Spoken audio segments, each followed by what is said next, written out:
ஆக்சுவலா ஜிஎஸ்டி யாரு பே பண்றது? கஸ்டமரா, அதாவது ப்ராடக்ட் ஆர் சர்வீஸ் ரிசீவ் பண்றவரா, இல்ல பிசினஸ் பண்றவங்களா அப்படின்றதுதான் இந்த வீடியோல நம்ம பார்க்க போறோம். இது கரெக்டா புரிய முதல்ல பிசினஸ் பண்றவங்க ஆங்கிள் இருந்து பார்ப்போம். ஒருத்தர் உதாரணத்துக்கு துணி கடை வச்சிருக்காருன்னு வைப்போம். அவருக்கு ஜிஎஸ்டி ரெஜிஸ்ட்ரேஷன் நம்பரும் இருக்கு. துணி கடைக்கு இவர் பர்ச்சேஸ் போகும்போது பர்ச்சேஸ் பண்ணும்போது பில்லுல ஜிஎஸ்டி வரும். அதாவது இவர் 100 ரூபாய்க்கு பர்ச்சேஸ் பண்றாருன்னா அந்த துணியோட ரேட்டு 12% ஜிஎஸ்டினா 112 ரூபா வெண்டாருக்கு கொடுத்துதான் இவரு பர்ச்சேஸ் பண்ணிட்டு வருவார் இல்லையா? சோ இவர் பர்ச்சேஸ் பண்ணும்போது 12 ரூபா ஜிஎஸ்டி இவர் கையில இருந்து பே பண்ணிருக்காரு. அதை அப்படியே வைங்க. இப்போ வாங்கின பொருளை கஸ்டமருக்கு 150 ரூபாய்க்கு இவர் விற்கிறாருன்னு வைப்போம். விற்கும் போது அதுல 12% ஜிஎஸ்டி. அப்படி பார்க்கும்போது 150 பிளஸ் 12% பாத்தீங்கன்னா 168 ரூபாய்க்கு விற்பாரு.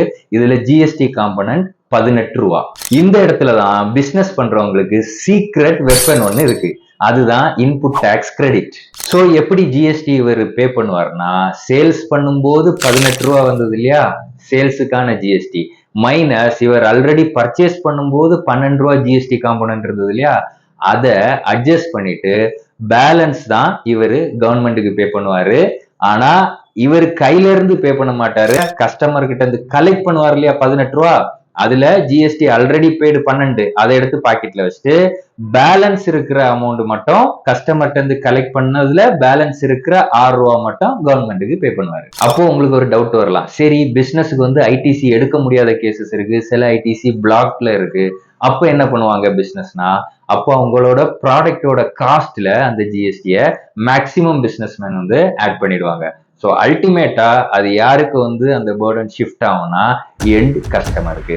ஸோ இப்போ உங்களுக்கு தெளிவா புரிஞ்சிருக்கும், ஃபுல் ஜிஎஸ்டியும் எண்ட் கஸ்டமர் யாரு கன்சியூமரோ லாஸ்டா யார் வாங்குறதோ அவங்க தான் பேர் பண்ணும். அவங்க ஐடிசி அவைல் பண்ண முடியாது.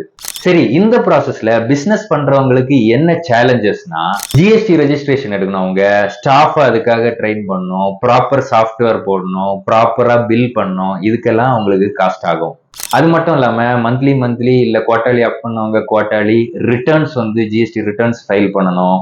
ஆனுவல் ரிட்டர்ன் சிலருக்கு அப்ளிகபிள் இருக்கும், அவங்க ஃபைல் பண்ணணும். இது மட்டும் இல்லாம மெயினா அவங்களோட கேஷ் ஃப்ளோ அடி வாங்கும். சம்டைம்ஸ் கிரெடிட்டுக்கு கொடுப்பாங்க இல்லையா, சேல்ஸ் கிரெடிட் சேல்ஸ் பண்றவங்க 3 மாசம் கழிச்சுதான் அவங்களுக்கு பேமெண்ட் வரும்னா, ஆனா இவங்க முன்கூட்டியே கவர்மெண்ட்டுக்கு அந்த ஜிஎஸ்டியை பே பண்ணோம்.